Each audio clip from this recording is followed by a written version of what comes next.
Hey guys, it's Ron Bass with another edition of the Ron Bass Show, your source for inspiration, encouragement, motivation, humor. Sometimes. Mr. Brent Atterbury, Mr. Executive Producer. Glad you're here. Glad I'm here too. Sometimes I wake up, I wonder. Interesting. Life's crazy. It is. I went to a funeral yesterday and I'm thinking to myself, man, you know what? You're looking at that person and you think, wow, that's going to be me someday. We're not going to get out of this world alive, guys, but it's like, it really makes you think, what are you doing with your life? What's going on? How should you conduct yourself? You know, the value of life, man, it's a powerful thing. Powerful thing. Any rate, just came from the gym, had some interesting experiences there. My friend turned 52 today. He's a world-class DJ. Wow. Danny Phillips, you know. Yeah. DJP, he goes by, if you ever want to look him up online. He does the mashups, 2 turntables, and mixes the songs together, and very talented guy. Won Masters of the Mix. Won Masters of the Mix, which was a big deal on BET television years ago. Yes. Won a lot of money. Yeah. And he had there were thousands of entries in that competition. Yeah. He's really good. But at any rate, 52, turned 52 today, and he still came to the gym. Good. Well, the point I'm trying to make is that even if it's your birthday, you should go to the gym.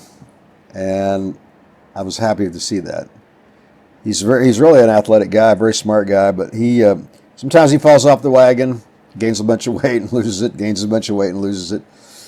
But he gets on that Stairmaster and he can run circles around me. But to me, it's like, consistency is more important than hitting the home run. So if you can go to the gym every day, you can do some kind of fitness every day. It doesn't have to be remarkable. Just do something every day, right? Walk, swim. Mm-hmm. Brent was talking the other day about getting back on the walking trail again. I feel better. And not just physically better, guys, but you're going to feel better about yourself. I was telling Danny about that today. I said, man, as much as you're going to feel good physically, looking in the mirror and knowing that you've overcome something that's uncomfortable, that's a home run. Yeah. There's nothing like that feeling of knowing that you didn't give in, because it's an internal fight every day, right? Yeah. Oh, I don't really want to get up. I want to just put the blankets over my head and go back to sleep. Oh, I don't really want to go to work today. Oh, I don't really want to work out today. Oh, I don't really want to have to face these uncomfortable situations. But when you do and you get through it, wow, man, there's no feeling in the world like that feeling. It does wear off, and then you got to go through the cycle again. Yeah. It's like I was telling my friend last night. Well, she's not really a friend yet. She's a potential student. She's from another country, and she's wanting to maybe train with us. So she came in last night and watched us do our martial arts. And we were talking, and I said, when you look in the mirror, you have to be realistic about what you see. You can't hide from the truth. You can't delude yourself to face the fiddle, so to speak. And if you don't like something, man, work on it. And if you do like something, improve it. Run with that, right? Right. Any rate, interesting week here in Missouri. Lots of stuff going on. A lot. I thought we'd talk a little bit about leadership. That was one thing you had mentioned the other day. Yes, that's a great topic. Leadership. So how do you acquire leadership? Where does it come from? What are the rules? I think a lot of leadership really just comes from experiences. You've been up and down the line, so to speak. You've been through a lot of things, and you've kind of learned from your mistakes, figured out what's right, what's wrong. And so it's not really like something you can push on somebody, but I think it's example setting. People look up to you, or they don't look up to you. A parent, a boss, a coach, a religious figure. And people are looking for mentorship. They're looking for leadership. I think that's probably about the same thing in a way, leadership, mentorship. And if you're not doing the right stuff, guys, it's going to be bad for the people that are taking note. So I think about that every day when I don't feel like doing something, or I feel like going against the grain, so to speak. I have to remind myself that I have an impact. Whether it's the podcast, whether it's in my school, whether it's my coworkers, whether it's just somebody I've met at the gym, they're taking note. You may not think they are, guys, but I'm telling you, people are watching you, and they're going to follow your lead. If you're smoking dope, if you're drinking too much, if you're not working out, if you're not a good person. I was thinking about that today, about a good person. I was thinking about somebody in my former life that was just such an asshole. And I think to myself now, looking back, it's like, wow, how can you be like that? What motivates somebody to be so selfish and self-centered and so selfish? And we've talked about this before. Man, I don't want to be that guy. I feel sorry for that guy. Think about karma. Do you believe in karma, Brent? I believe you can do a great job of creating your own destiny. So what you reap? So, yeah. So if you do bad things, don't you think that bad things are going to come back on you? Yes, sir. If you do good things, hopefully good things come back on you. Hopefully. But that's just not always the case either. No. No, But I mean, you can't expect it. speaking of bad things, I saw this video on TikTok. They called this guy the luckiest man in the world. He let's see what happened. A boulder dropped. He was out hiking and it barely missed him, like a big boulder that could have killed him. He was in a bus and the bus went down an embankment and he survived that. He was in a car wreck. I think he survived that. Something else crazy happened and he survived that. And then he won $1 million in the lottery. So they say he's the luckiest man in the world. He Good averted death grief. 4 times and he won the lottery. Those are all dramatic Yeah, it was a very dramatic video. situations. Yeah. They didn't name the guy, and then I thought to myself later, maybe they just made it all up right for the video, but who knows? Yeah. Regardless, the point I'm trying to make is that it's a mixed bag every day, don't you think? I mean, it's like we're sitting here right now having a great conversation and sharing with people all around the world, and who's to say when we get done and you leave, the ceiling collapses. I'm not being negative. I'm just saying you can't be surprised. We've got leaks in the building. Yeah. So who's to say The that? boulder might fall. Yeah, boulder might fall or something from the sky. Have you seen these articles or seen these videos where from airplanes when they drop open the hatch, I guess, and sewer comes out, and by the time it hits the ground, it freezes and it's like a not like a boulder, but I mean like a rock going through people's houses through the roof. Ooh. Yeah.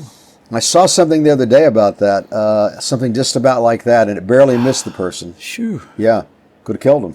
Yeah. Because you think about from that height. Mm-hmm. So not to be negative, but the point I'm trying to make is that you don't know No. when something crazy is going to happen. And the key, I was telling this young lady last night, is the key is learning how to manage adversity. It's not really so much that you're not going to have something crazy happen. You have to learn how to manage the uncomfortableness. How do you do that? You got to rest. You got to eat right. You got to sleep right. You got to work out. You got to be around good people. If you're not around good people, all those things really aren't going to matter either, because you're just going to go right down the wrong path. You're going to go down the wrong path. It's too easy to be influenced with the wrong things. I see it all the time. Man, I see these relationships where these women are just making these men's lives horrible, and vice versa. So relationships, whether it's marriage or just boyfriend, girlfriend, you got to be on the same page, man. If you're not, it's bad news.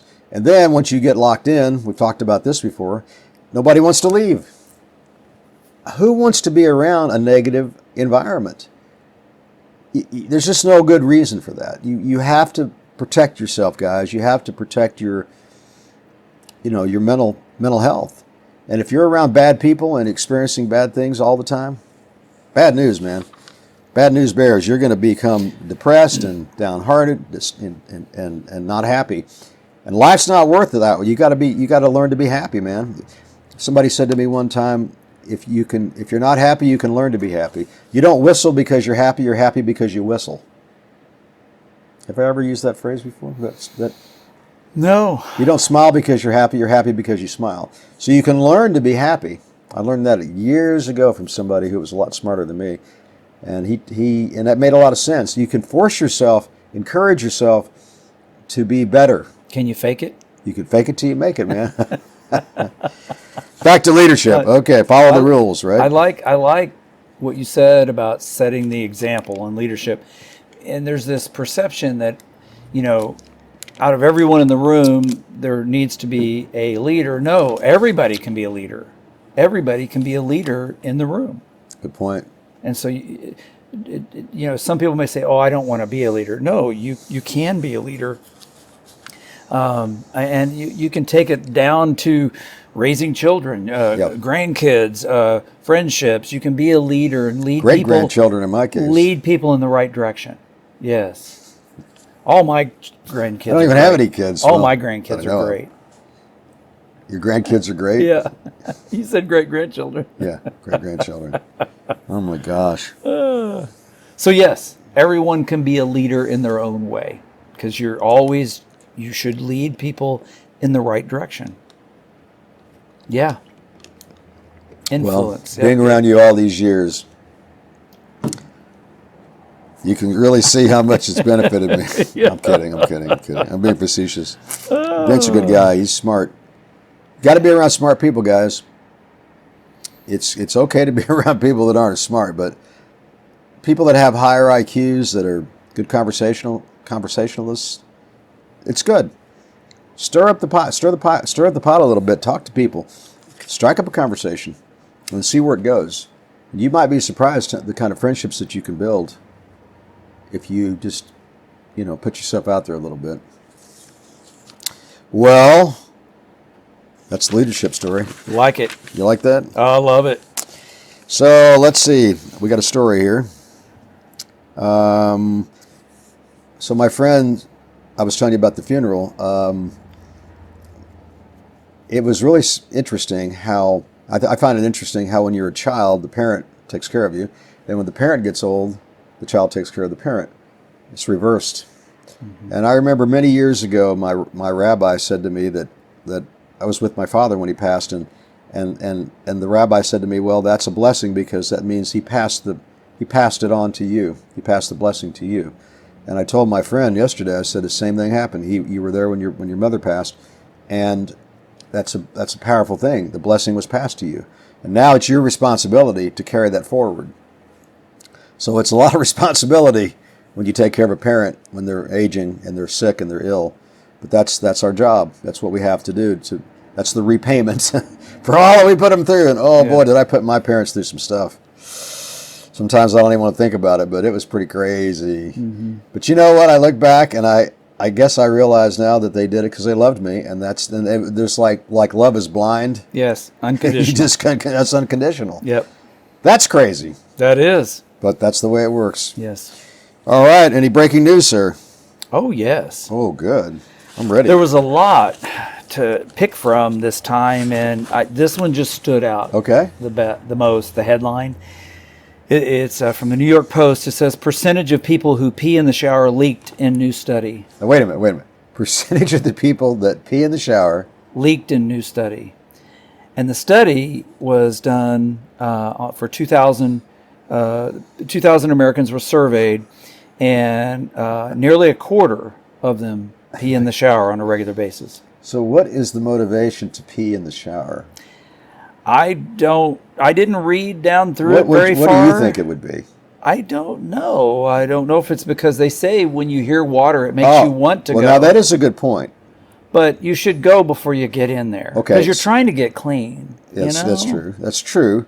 I will make a comment real quick while I interject something. So when your prostate, and when you get older and you're male, your prostate does grow, and you have to pee frequently. And I have noticed, you're right, if you turn the faucet on, you can empty your bladder quicker. I don't know how that works or why it works, but it definitely does work.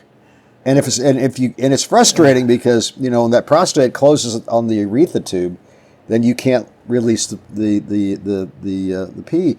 What it is, somehow when you turn the faucet on, it makes it flow better. Okay, I'll shut up. Go ahead. No, I'm reading it. And now. I know there's men out there that can relate to what I'm saying, even though most of our listeners, by the way, are not old. They're like our we've got a few people in their 40s and 50s. Mostly it's 20s and 30s. Wow. Yeah, and mostly men over women, by the way. Yeah. Russia, Ukraine, Belarus, India. Hi, guys. So the psychologist said that peeing in the shower often reflects our modern obsession with multitasking. So you're doing it so you can get more done. But it also said it's for some, it's moments meant for relaxation, which is weird. So anyway, we don't have to talk about this anymore. Oh, okay. I kind of feel like I need to go to the bathroom. Okay. Yeah. So Also, today is National Multiple Personality Day. Wow. I don't know why you would celebrate that. I guess that's a Really? good thing. Maybe a good thing. I don't know It could be a bad if it's thing. fun to have multiple personalities. I guess it is with yourself because you got a lot going on and a lot of different things. But also, it's this one is more meant for the working folks. Okay. It's National Employee Appreciation Day. Oh, well, Yes, appreciate the employee. yes. So We have to appreciate the workers. it's also National Cheese Noodle Day, but you know, Cheese noodle. that's another. You know, I love conversation. pasta. You do? Yeah. I could eat pasta all the time. Pasta and bagels. I love bagels. Yum.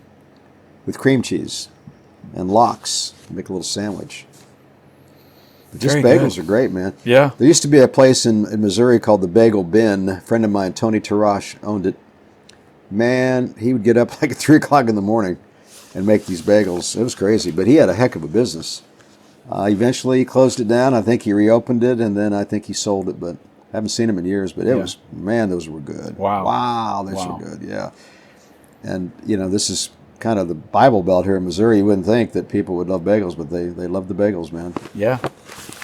So that's the breaking news. That is the breaking news. Man! Well, I guess we bored everybody enough. What do you think? Something you don't hear every day. You think it's time to close shop here? It is words of wisdom? unless you want to leak any more information. That's a bad one. Oh, man. You and your dry humor. Well, it rubs off, though. Any words of wisdom before we close out? No, I think set a good example, be a good person, be kind to others, and automatically you will be perceived as a leader. I think that's something out of the Boy Scout creed that you just said. Be kind to others. I think it was one of the 10 things that we had to recite every night when we did our Boy Scout gathering. Ellen DeGeneres said it also. She did? Yeah, every time in her show. At the end of her show, I think that's how You know, she she closed her moved show. to another country when Trump got elected. She said, I'm Yeah. leaving. And she took Okay. her girlfriend and they split. That's all right. Yep. Yeah. But be kind lot to of people others. That's split. what I remember a lot. She said that all the time. That's Be kind good. to others. Yeah. You know, she came up the hard way. She put it together. She's got a big, very, very, very successful career. I was talking about the gal the other night, Chapel Roan, out of Willard, Missouri, which is close to Springfield, like basically a suburb. She was singing with Elton John the other night, and I thought to myself, man, that's. Yeah. I mean, 2 years ago she was living with her parents, you know, and now she's singing with Elton John. That's a remarkable success story, which just goes to prove, guys, you're making history right now and you don't even know it. I tell my friends that all the time. You don't realize really how successful you already are. It just hasn't caught up to you yet. So don't ever give up on what you're doing. Stay the course, man, because I'm telling you, sooner or later, you're going to hit a home run. And I don't necessarily mean financial, but you're going to hit a home run. You're going to be, wow, that's crazy that this is happening. I promise you. Just don't give up. Okay. Well, speaking of that, just remember, if you don't give up, eventually the stars, they're going to line up. So, until that time, and always going forward, keep your head up, keep your chin up, and stay positive.